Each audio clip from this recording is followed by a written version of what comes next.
Valentine's Thursday, February 14th. Some of you may be getting showered with flowers and chocolates or treated to a romantic dinner tonight, or maybe you're boycotting this day and hanging out with your single friends.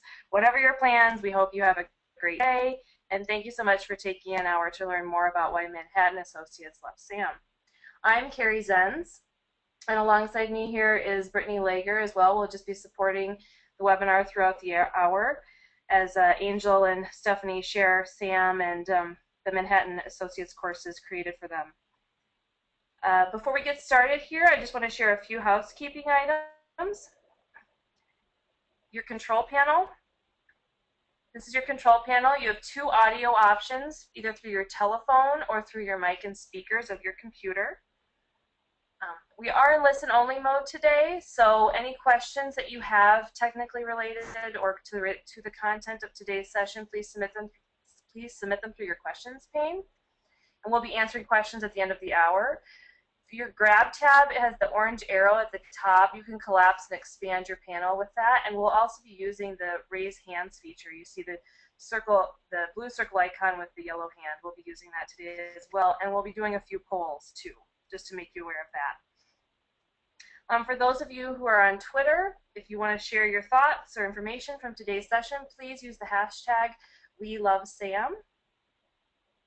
And today's webinar is being recorded, and a link to the recording and the presentation will be emailed out shortly following today's webinar. Now, a little bit about today's presenters. Angel Green is Senior Instructional Strategist here at Allen Interactions and works out of our Tampa-based studio. She was the instructional designer on the Manhattan Associates courses we will be looking at today.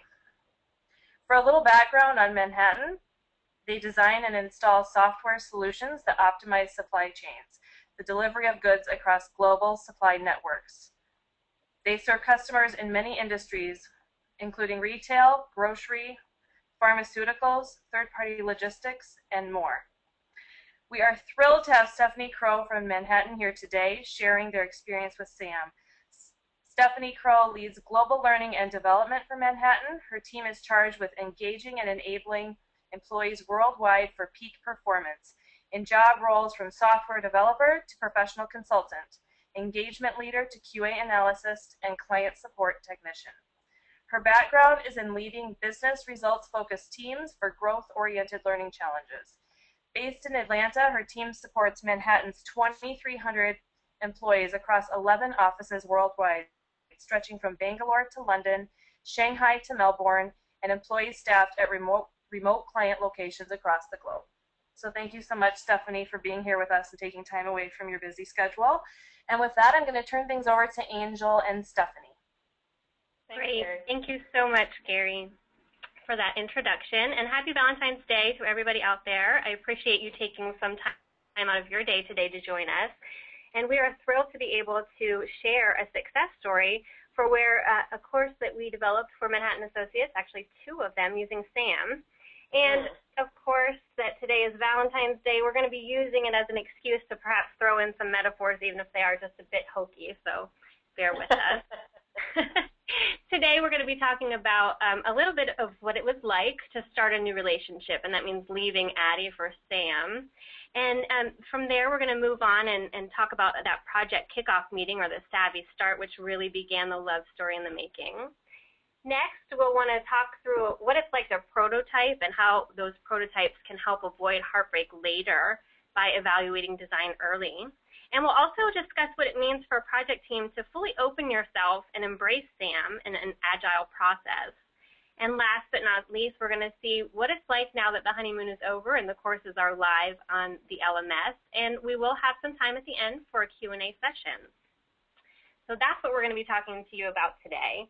And thank you, Stephanie, so much for joining me today. And I want to start things off by asking for you to share a little bit with the audience about what you were looking for and why you came to Allen Interactions and what was really the need of the organization and the learner. Absolutely, be happy to. And good afternoon, everybody. Thanks for having me, Angel, and the whole Allen Interactions team. So when we called Allen Interactions, honestly, it was because we wanted to make a really big impact with an absolutely critical training challenge. I'm sure those on the phone and on the webinar have experienced some critical training challenges before. We, at Manhattan Associates, we are supply chain experts. So we need to consistently make supply chain people out of each and every one of our employees. So this was the challenge that we brought to Allen Interactions. And before I get too deep into that, I wanted to take a quick poll of the audience to see how familiar you are with what I mean when I say supply chain. So how familiar are you with supply chain? Are you very familiar, somewhat familiar, or I don't have a clue what you're talking about when you say supply chain? Go ahead and answer the quick poll there. We'll get a feel for the audience.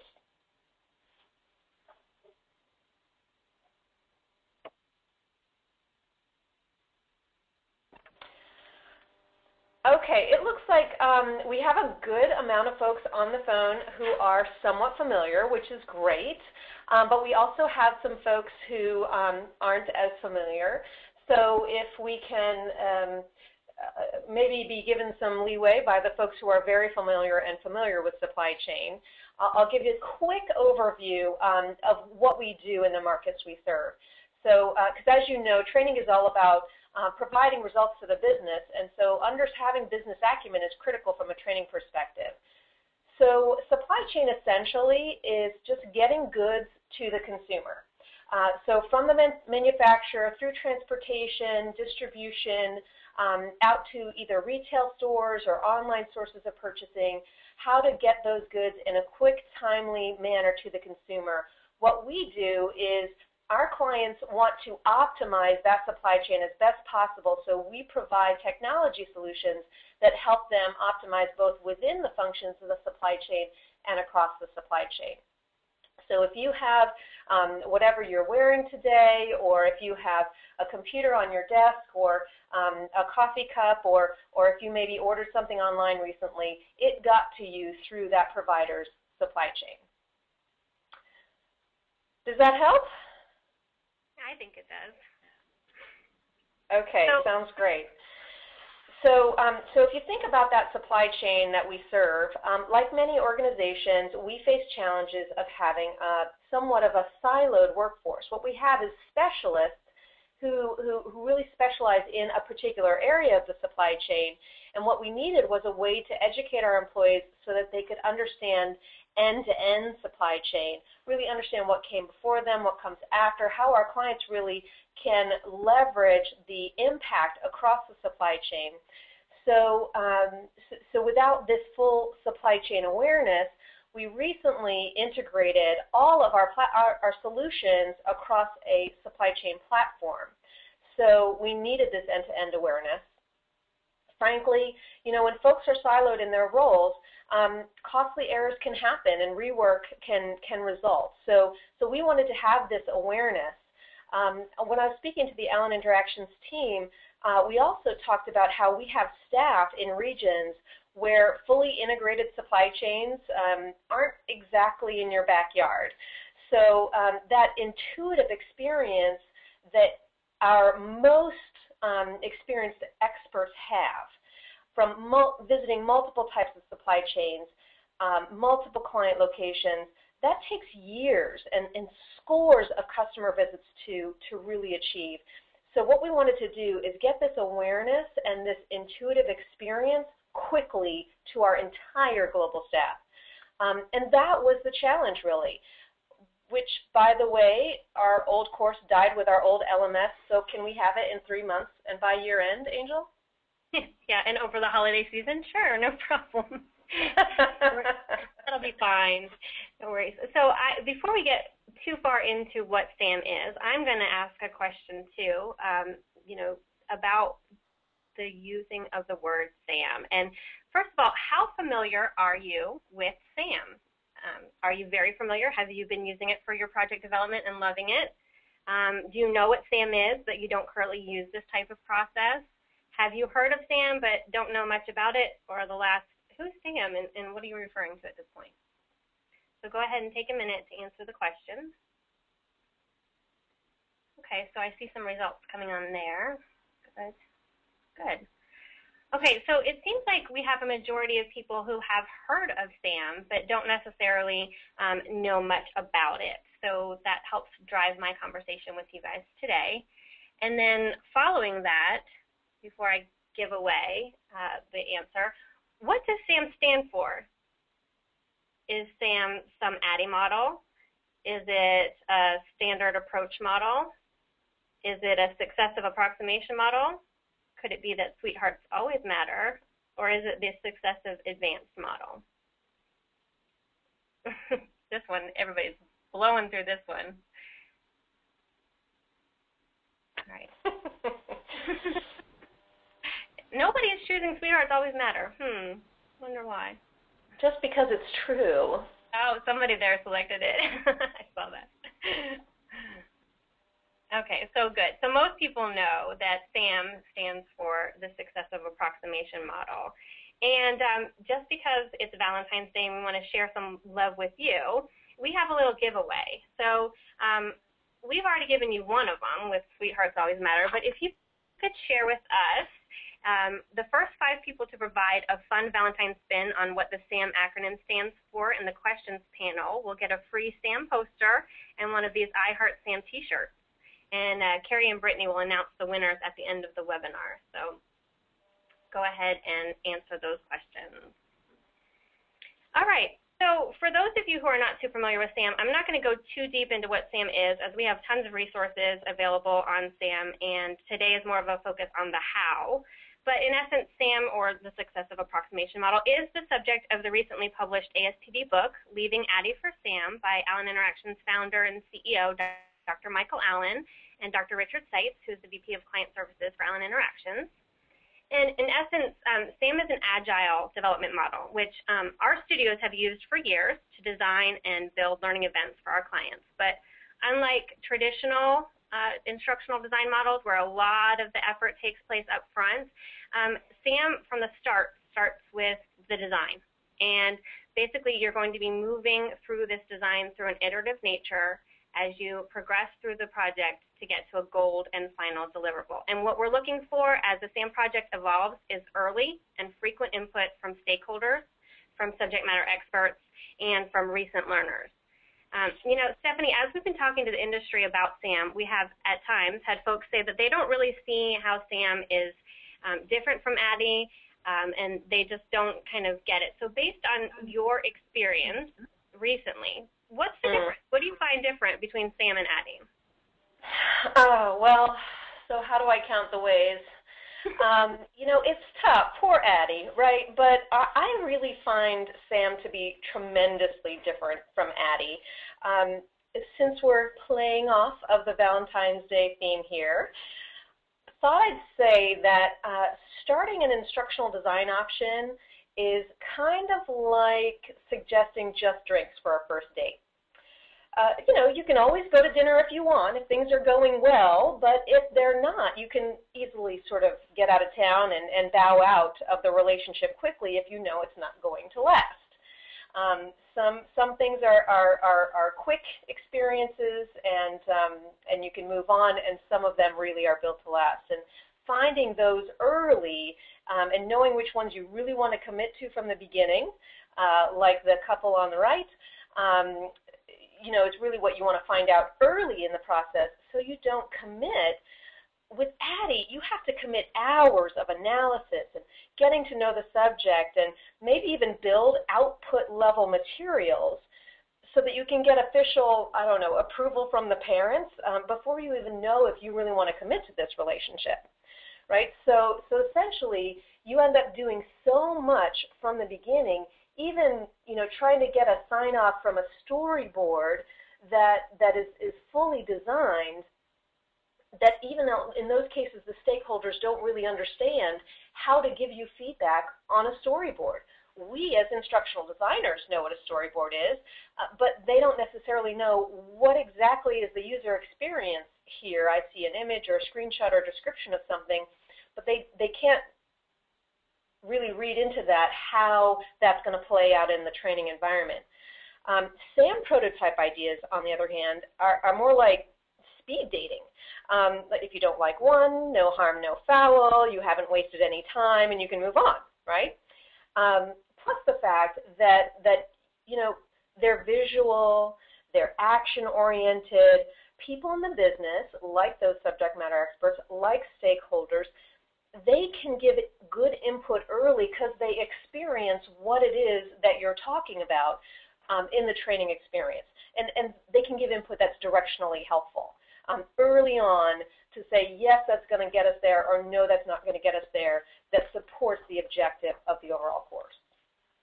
Stephanie, that is such a great analogy. I love the idea of speed dating, to throw out those ideas that don't necessarily make sense. That's so great.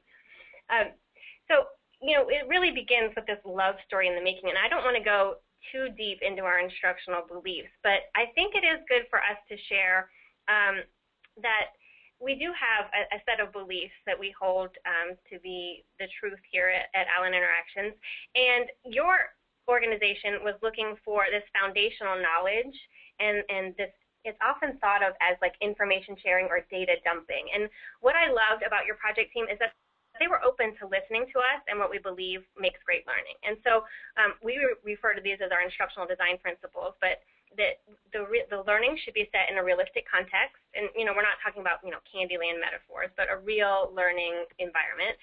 The learner should be given a challenge.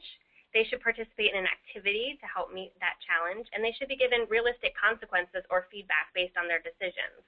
And so that's what we call our CCAF, or Context Challenge Activity Feedback.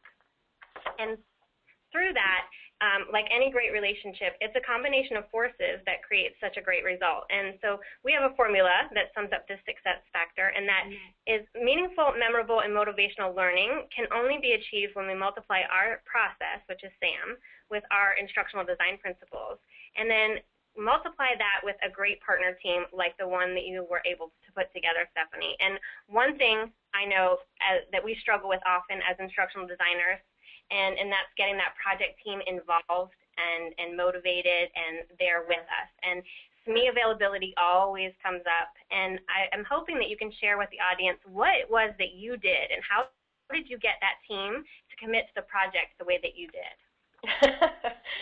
Well, you know, I think you're right. I think instructional designers do have the challenge with finding and getting that perfect subject matter expert. You know, they so often search for that prince or knight in shining armor that's going to gallop in on a horse and sweep them off their feet, ride off into the sunset, and make this perfect course for them and always be available. Well, so then after they choose this prince or knight, they wind up heartbroken when the SME doesn't return their calls or emails. And I won't ask a poll because I know it's happened to everyone in this audience, but how many people have had trouble with a SME not returning their calls or emails? Yeah, but instead, if they lower their expectations, then you can widen the pool and get commitment from someone at the same level as the learners that you expect to come out of the actual training course. That is so key right there. What you just said was awesome. And so I liken it to us as instructional designers searching for our Jake Ryans, for those of you who are children of the 80s and grew up with this, but that, you know, that popular boy who's going to come sweep you off your feet and return your phone calls and be there. When really, if we looked around, you could have gotten the information that you needed a long time ago, not at the end of the movie, but at the beginning, from that guy next door, the Farmer Teds of the world. And they have the information that you need. They have what you're searching for, and they're willing and happy to share it with you. And so you were able to pull a little bit of both. So share with us what it was that you did. Well, absolutely. And part of it was that we had this critical ROI of the project, and that absolutely turned the heads of everybody. We gave a great impetus, a great business outcome. This will be a fantastic project. It's going to make a great impact on the business.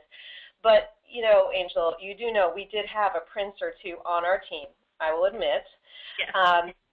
We actually did even have the guy who wrote the book on supply chain, and I actually mean that literally. He is a published author, but we didn't have him all the time. You know, we didn't have him constantly, and our learning advisors from the business made sure, and they made the commitment to us, that we would get what we needed and keep it moving even when they didn't know all the answers, right? And so we had a lot of sort of partial subject matter expertise on the team that we could fill in those blanks when we didn't have our prince in the room, and or princes, I should say. So, filling in those blanks sometimes with relationships, you just need to figure out a way to make it work. Yeah, and what was great about that team is that you had them there from the beginning. So at the beginning of an SAM project, we have this thing called a Savvy Start, and it's in essence a brainstorming meeting. And so in SAM, the project kicks off with a Savvy Start, and for each of the courses that we built, we had a separate Savvy Start with the Manhattan Associates teams. And both times, we spent 2 days discussing the needs of the organization, the needs of the learner. We were prototyping and often throwing away ideas for interactions while we were in that meeting, and just energy and brainstorming. And so what was your experience, and what did you feel like in that Savvy Start? Well, I think that very much like a first date, the Savvy Start is designed to be uncomfortable. But that's okay, and here's why. The combined positive energy of this urgency to focus on the behavioral and action-based outcomes of the learner, plus you have a new team, right, coming together with their range of expertise, and then you've got the excitement of the possibilities of what the course is going to be like and what kind of interactions you're going to have. It's a very intense couple of days, and it's because of that intense focus on the outcomes of the course, there is a huge ROI of that time. Honestly, Angel, at first blush, we thought, are you kidding me? 2 whole days for all the SMEs and the instructional designers, all for one course? And then, during that Savvy process, we saw those rapid prototypes evolving before our eyes, and honestly, it was then when we realized we just saved months of agonizing worry and analysis and possibly wasted time and resources and such spent on designing a lesser solution. So that intensity creates that return. The focus is just tremendous. Right. Right, and so I just wanted to interrupt quick. We had a comment from Andy. He said, SAM offers the ability to build curriculum in real time and on time to obtain ROI. So I just thought that was a nice comment. Yeah, that's a great observation. Thank you, Andy. That's awesome. And I want to kind of level set what we mean by prototype. So I've mentioned it a couple times. You've mentioned it a couple times, Stephanie. But what it is that we mean by prototypes, and I'm actually going to launch the prototypes that we had from this course. But prototypes are, in essence, a rough, and I mean very rough, visual and functional example of what the intent of an interaction is to be. And I understand that's a pretty broad definition, and we often tell our clients that prototypes are ugly for a reason. We don't use color because we don't want to focus on the color of the shirt or that doesn't match our brand. We also don't use words, real words often. We'll use things like blah, blah, blah, or yada, yada, yada, or we might throw in some humor every now and then. But what we want to do is demonstrate what is that challenge, what is the activity, what is the consequence that the learner will experience in the interaction. And you can build prototypes in anything, really. You can build them in PowerPoint, in Flash, in Storyline, in Zebra Zaps. We had prototypes that we had flip charted and whiteboarded, so it doesn't necessarily need to be some, elaborate thing. It's, Stephanie, you're a testament. We had them all over the wall. We threw them away. We had, flip charts everywhere. So I'm going to pull up the prototype, and if while I do that, you want to kind of talk through what we did in those meetings. Yeah, I mean, essentially, we were surrounded by whiteboards, and we would say, what are we trying to have the learner experience? What challenge would exemplify this outcome? And we would just sort of draw it out, stick figures or arrows, and this, and then this, and then this, and will that really do what we're trying to achieve? So we'd spend a little time going down that road, but if it didn't work, we'd scrap it and move on to the next one. Right. Okay, so I have a prototype pulled up now, and this was from our distribution center course. And in essence, what we wanted to do and challenge the learners to do here was to put away boxes. And so these boxes would be dropped off by a truck. And we wanted to demonstrate that by using tools and the technology, like these radio frequency scanners, that it helps make the work a lot easier. And so here we have our little scene set up. And as the boxes come in, I'm going to just try to guess based on something that I'm reading here where this needs to go, and I'm going to choose this flow racks here. And then I'm going to get some feedback or some consequence from that. So, I misplaced the package. Do I want to try that again? Maybe you want to use this RF scanner. So this time, when it comes on screen here for you, now I can go here and I can grab the scanner and I'm going to scan the box, and it's going to tell me specifically where I need to send this package. So I need to send this to bulk storage, right? And so I get some feedback there. Hey, that was a lot easier. Now let's see if you can keep it going. So we have kind of a gamey feel here. We're going to try to do a goal of 20 in a minute, and it's going to come out. And we're going to scan the boxes as they come out, and it's going to tell us where they need to go as they come out. And this prototype is actually on our website. There's a video of it, so you can take a look at it again at some point. But you can see that it's kind of fun and playful, and we get some feedback based on that. So, so that's an example of a prototype. And because this idea of prototyping might be something that's not necessarily familiar, I'd like for you guys out there to raise your hand if you want to see another one of the prototypes that we built for this course, or if you feel satisfied that you know what a prototype is and we can move on. So just go ahead and raise your hands if you want to see another one. Okay. Looks like we have a number of people that want to see another one, so that's fine. I'll go ahead and launch the second one that we have here. Okay, and while I wait for it to show up on your screen. Okay, so this is the supply chain course. Remember, we mentioned that we did 2 courses, and one of them was for the supply chain foundational knowledge, and the other one was for the distribution center. So here we're talking about the supply chain, and in essence, we wanted to show the learner, in this case, what it was like if you were given information and how much easier it is to make decisions if you have knowledge. So that idea of having upstream and downstream knowledge. So notice here that the text on screen is nothing of value, right? There's some sort of historical information, and I'm asked to make a decision about, you know, how many I'm going to order. And so I'm going to submit it. And I say, well, wait a minute, what if I was to give you a little bit more information? What might that do? How might you adjust your order? So I might say, well, you know what, based on some information, I'm going to up my order a little bit. I'm going to type that in there, and I'm going to click submit. Well, I'm given feedback. Here's some real life consequences, whatever it is. You didn't order enough. There's a sellout in your store. Now nobody has their, you know, Xbox that they need for Christmas. And now we get to try it again. So this time, I'm going to go through it, and you're going to see, again, that I'm given some information, and I can make an initial selection for this. I'm going to submit it. I'm going to see some more information again. I might adjust my order up again. Let's say I'm going to go to 200 this time. I'm going to submit, and then, well, wait a minute. What if we provided even more information, right? So what if you were able to see upstream and downstream in this supply chain, what it is that we're looking for in terms of information? And, you know, okay, now this time I'm going to really up my order because I see that there's a heavy demand for it. And so then you get some feedback of this is why it's, you know, important for you to have this. Stephanie, any? You notice in this prototype, we're not giving all the context around the situation, but we're asking somebody to make a decision.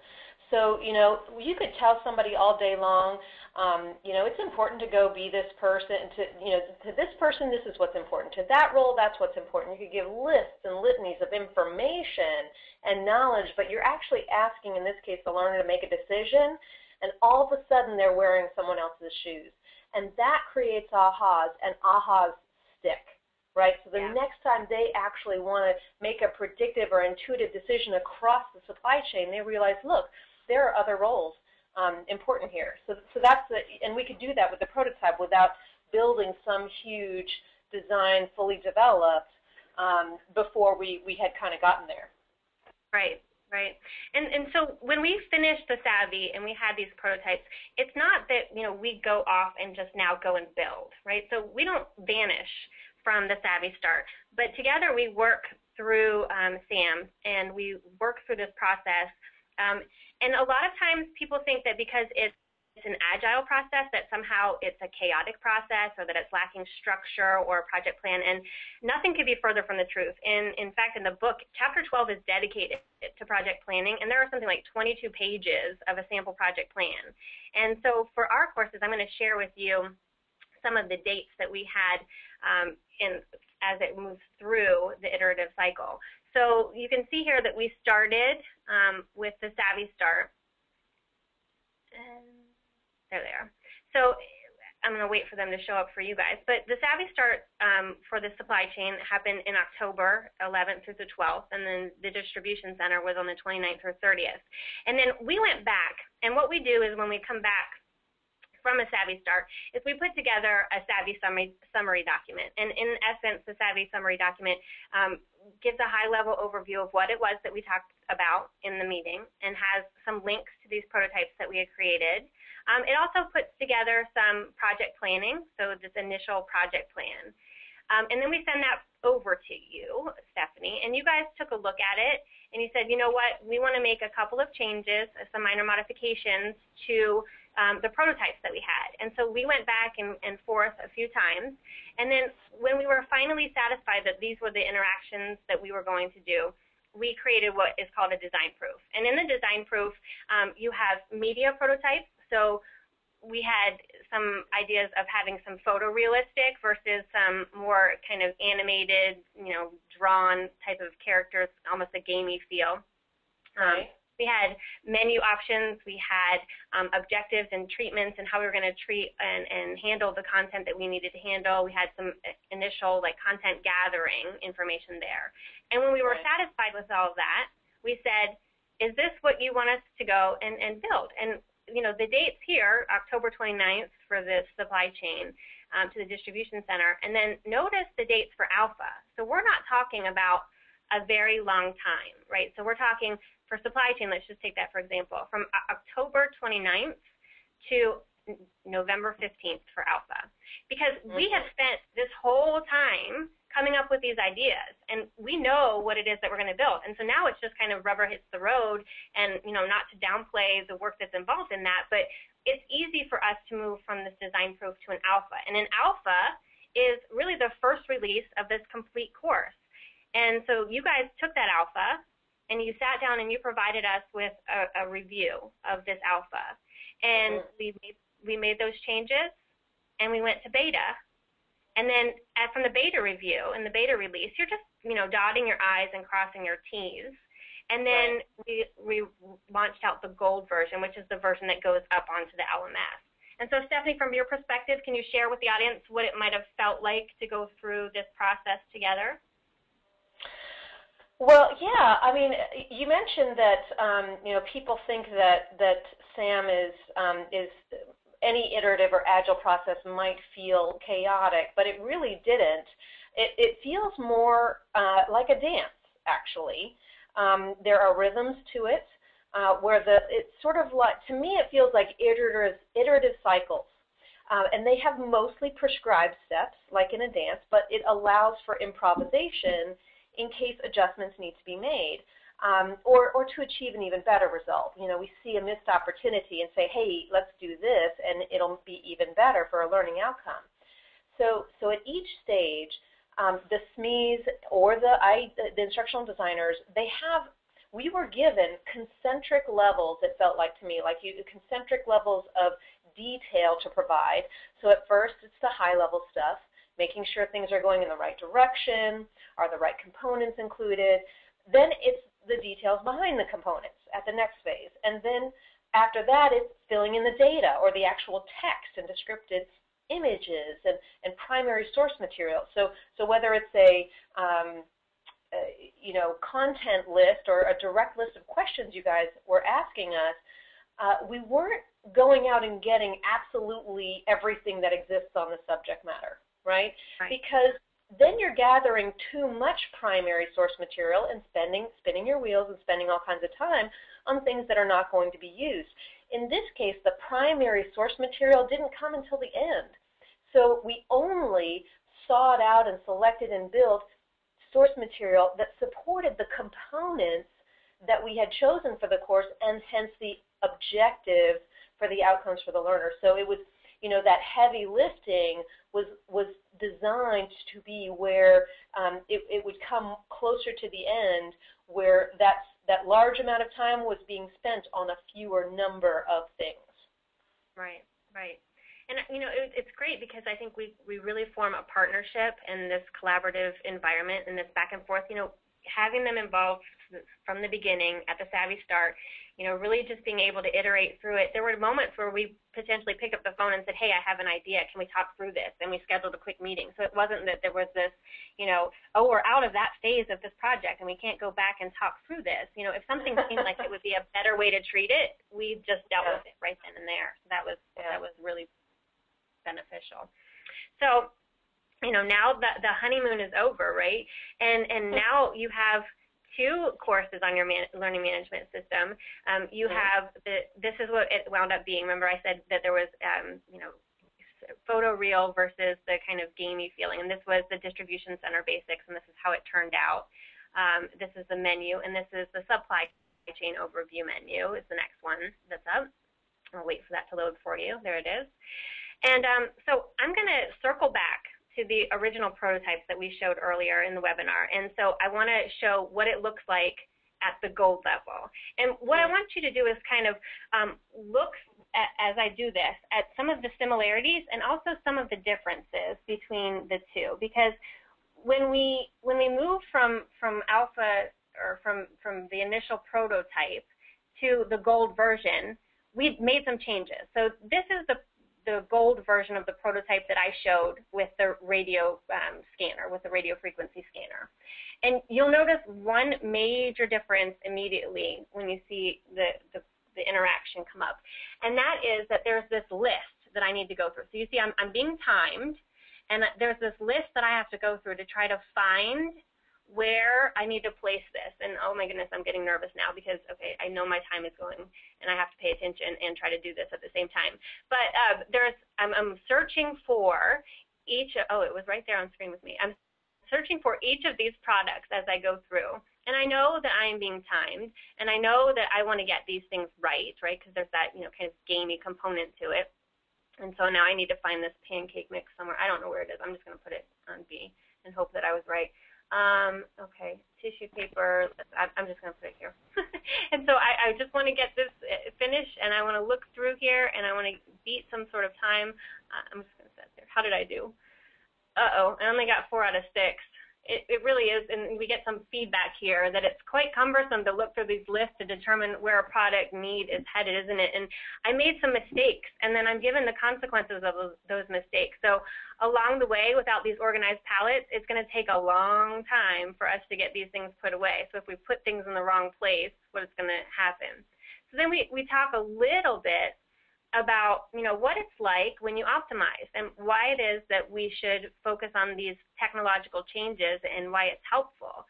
And it's not about the why, it's about the feeling that I have now. So here it comes, I scan it, I'm told immediately where I need to place this, and I can go through and I can rather quickly and very easily see how much easier this is than going through that list. And I am feeling a sense of empathy for the work that might have had to have been done without the radio scanner, because I'm like, oh my goodness, this is so much easier that this scanner just tells me exactly where I need to place these items. And let's see how I did this time. I'm given feedback. So this time I'm saying I scored 6 out of 6. I beat my time, and it was much easier for us to use this radio frequency scanner. And so that was the feeling that we wanted to create. Right, Stephanie? Yeah, and it's that connection between the real live environment of the distribution center. How many software technicians do you know that have spent time on an unloading dock, but now they know what it feels like? Right, right. And, I know it's only been a few short weeks since that course went live, and I'm hoping that maybe you've been able to get some early feedback from potentially the learners or people in the organizations who have started to take the courses.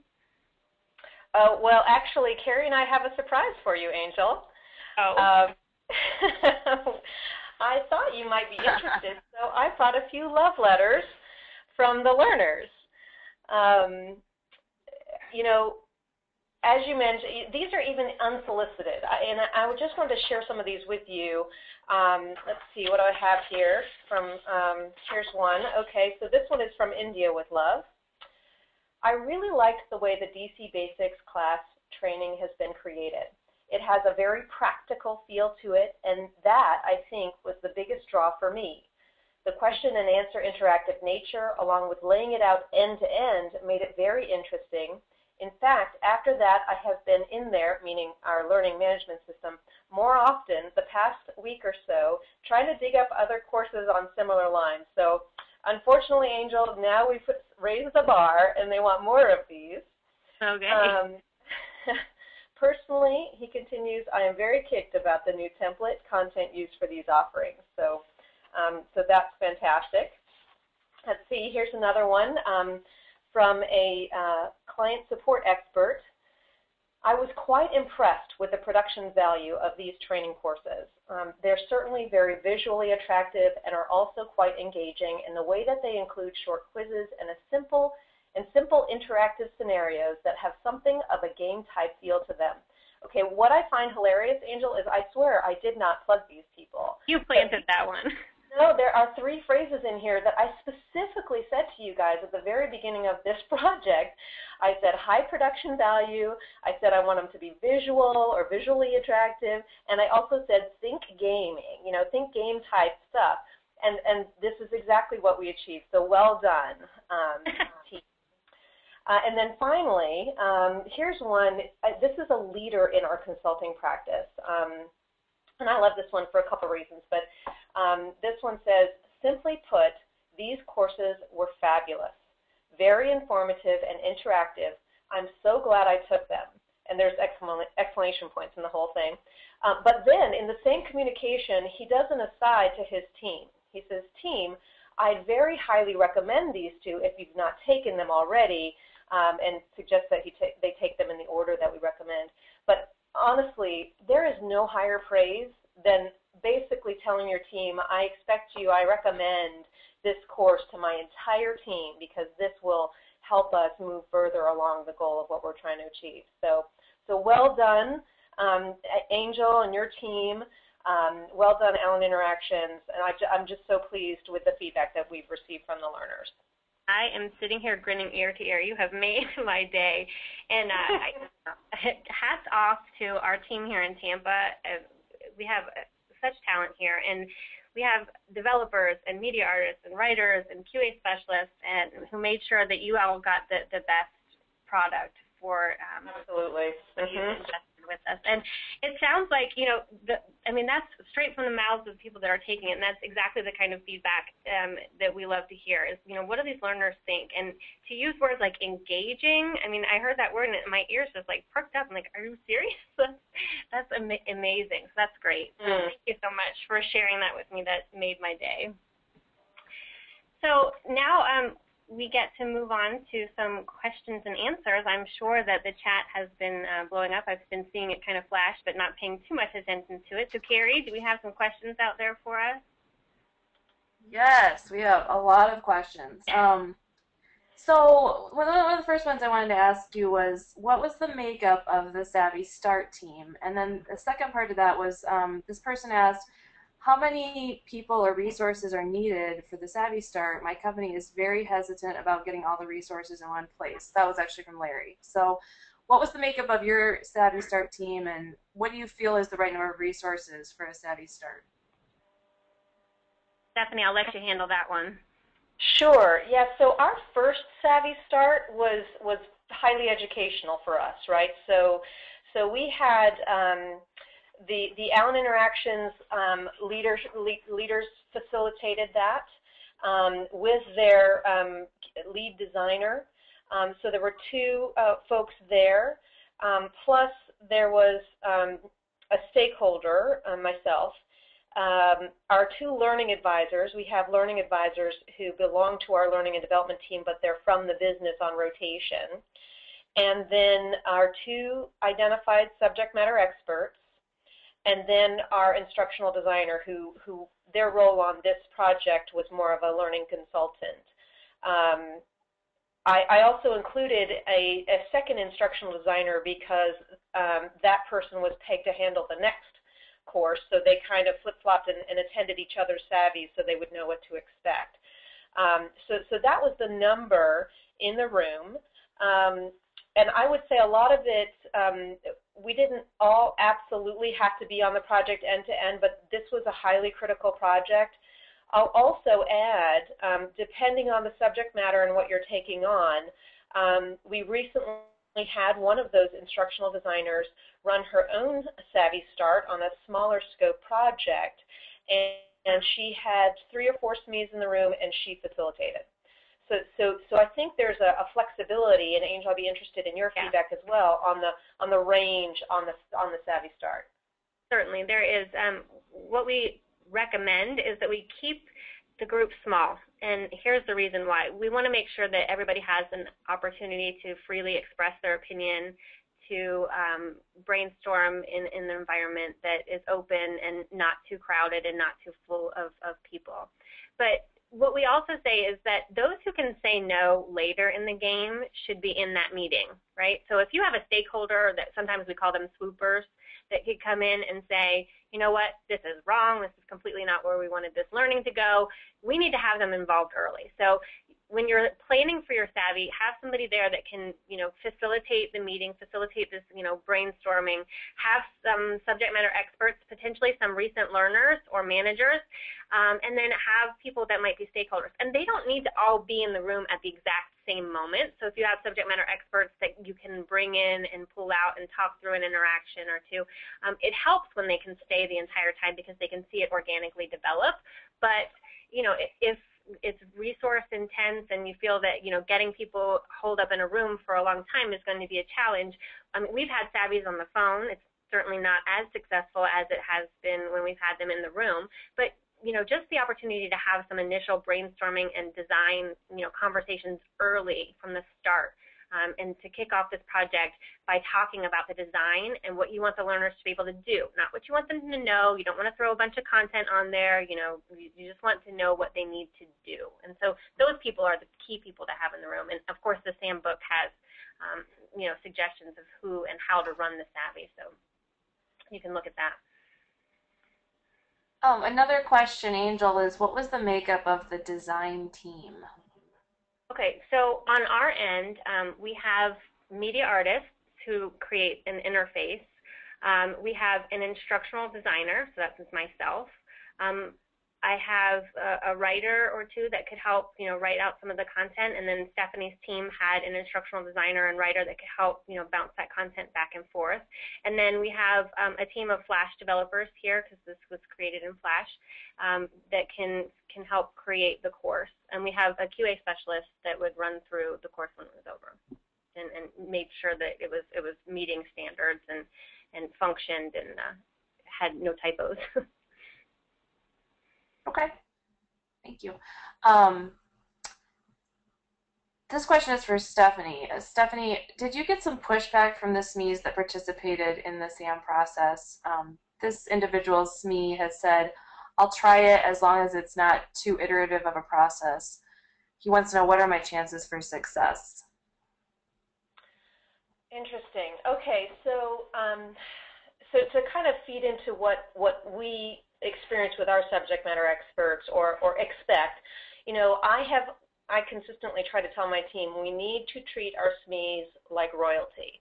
And it's because they have no time, they have no patience, they have no accessibility to it. I mean, they have real jobs. They have other full-time jobs that they do, right? So, but we critically need them in order to build our good learning materials. So really what we have said is we're going to be so gentle and delicate with your time. We are only going to come to you when we absolutely need your input. So what we do then is actually the iterative process I think when you say iterative, if it's not agile, is actually worse. Like if you take Addie end to end and then make it iterative, which I have been forced through in the past, you might QC an entire, module or document end to end, and then they change it all, and then you have to QC it again. If you go through 5 iterations of that, that's 5 times as much time, which is beyond aggravating, right? So if instead you say, look, we're only going to ask you what we need when we need it, so it's going to be little pockets of time. When we need you, it will be highly focused, absolutely intense, and exactly what we need from you. That is what we try to communicate about this agile process. If the word iterative sounds like a multiplier to them, then I wouldn't use it. I would say, first we're going to use this much of your time for these specific deliverables, which may be, objectives, prototype ideas, that sort of thing. That's what I would do, is to say, look, the whole point of this process is to make better use of your time and not ask you questions that, about materials or background or source material that we'll never use. And I just think that, sometimes SMEs think, well, it'll be easier if I just hand over everything I've got on the subject. And sure, it's easier, but it's not effective. Right. So the only other part I would say is make sure you've got your business outcomes straight, and what's in it for them.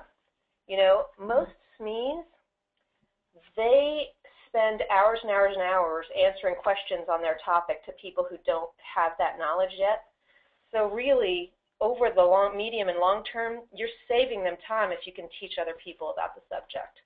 And I'm not sure exactly how that applies to the environment of the person who asked the question, but that applies a lot for us.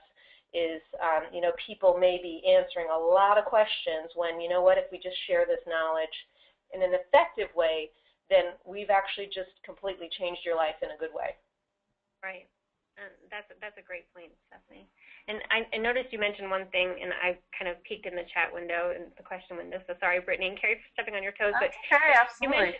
You mentioned documentation, and we had questions out there about what kind of documentation is provided if you have to go through compliance or regulatory. And so what we recommend is a content grid, and sometimes the content grid is a Word document, but it would be what is on screen is in a Word document so that you can see it and you can submit it for regulatory approval. So we have successfully done, very highly regulated environments where we've done courses in where literally every single page of a content grid and every word that is on the screen has to be approved by legal and signed off on, and have signed it and faxed it and, followed all those processes. So just because you're using SAM doesn't mean that, and you don't use storyboards, doesn't mean that there isn't something that regulatory can approve. They can see the actual, object on screen. And then you can also have content grids, and the book does talk through what a content grid would look like.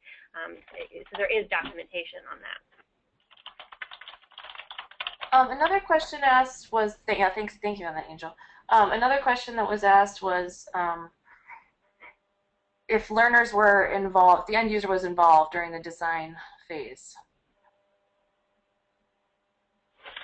Yeah, that was an interesting question. I saw that one too. So we didn't actually involve end users at the prototype phase. We ask our learning advisors to be the representatives of their audiences, and we have learning advisors from the different departments in different regions.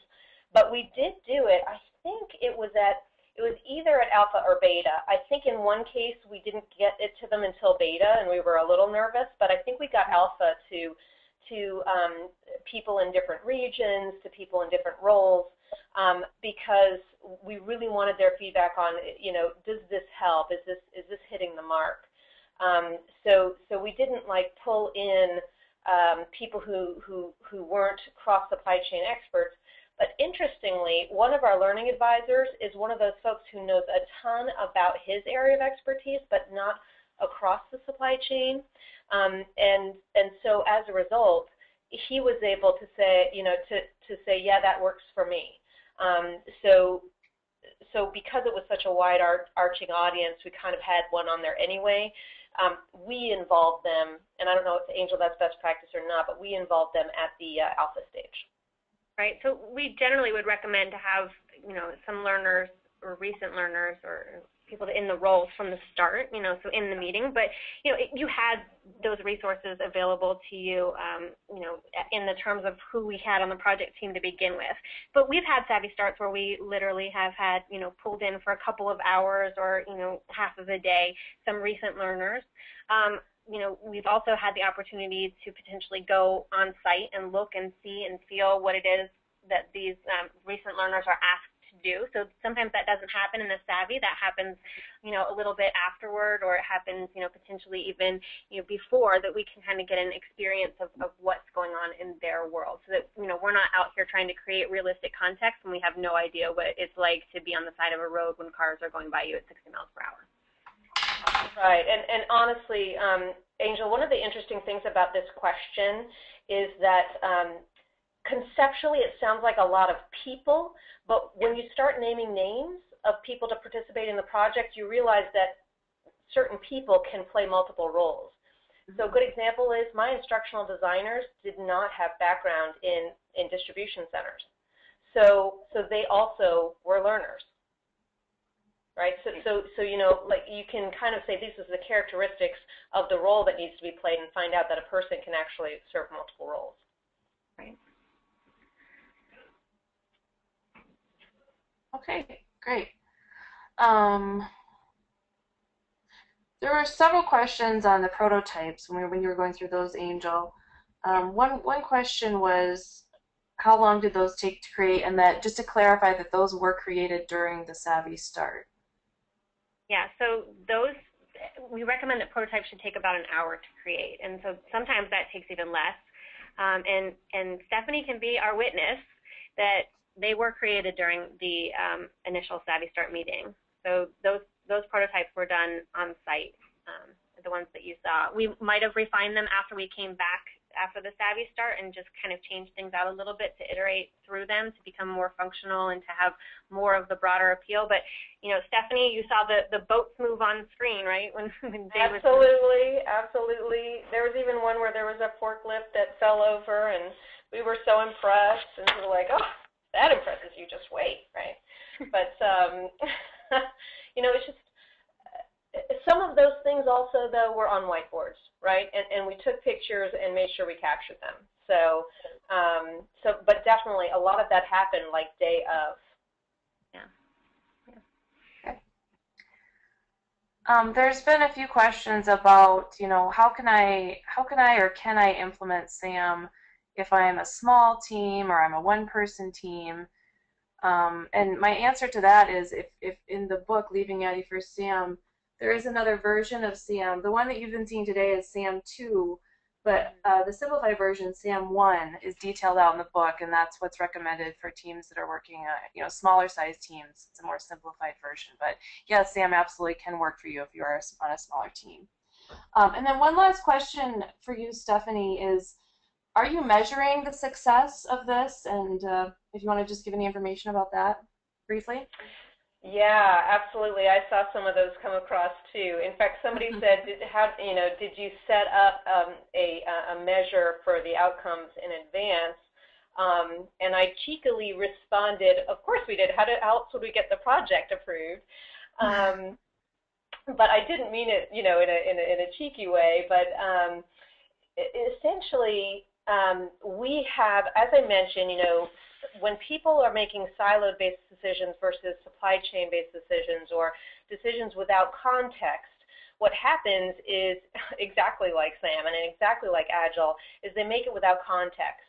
And so, we ended up, we actually track numbers related to rework and time spent that wasn't originally estimated to solve certain problems. And that number is what we are directly attacking with this basically providing context to all of our employees to make better decisions in each of their job roles, whether they're doing volume-based testing or building a new modification or enhancement to our system that'll help clients solve their business problems in the supply chain. So that essentially is the number we're targeting. It's a number that we track in both hours and dollars, and we are tracking that. Certainly we have to get everyone to take the course. It's so newly released that we have to get everyone to take the course in order to see that number change, because that number is a trailing indicator, not a leading indicator. But we have that measure, and we're absolutely watching our impact on it. Okay, great. Well, we are at the end of our hour here. So thank you so much again, Stephanie, for joining us, and Angel. Thank you. For sharing all of that information about these two courses and how you applied SAM. Some other resources, in addition to the webinar recording and presentation, we will send to you in a day or so through email. Just want to let you know we have many resources for you to create learning your employees love on our website. More information on SAM, you can purchase SAM on Amazon or at astd.org. There's on-demand webinars, white papers, demos of our work, case studies, and our e-learning leadership blog. And if you want to follow Angel on Twitter, her handle is Learner Advocate. And I just wanted to list off quick the winners of the I Heart SAM t-shirts and posters, the 5 winners. Just first names is what I'm providing. Larry, Jane, Deborah, Mary, and Rainey. We'll be in touch with you and be getting you your t-shirts and posters. So thank you everyone who submitted, your Valentine's spin on SAM. Those were fun to read. You had some really clever ones. So thanks again, and look for the webinar recording, and good luck to you, and happy Valentine's Day. Thanks, everybody. Thank you all.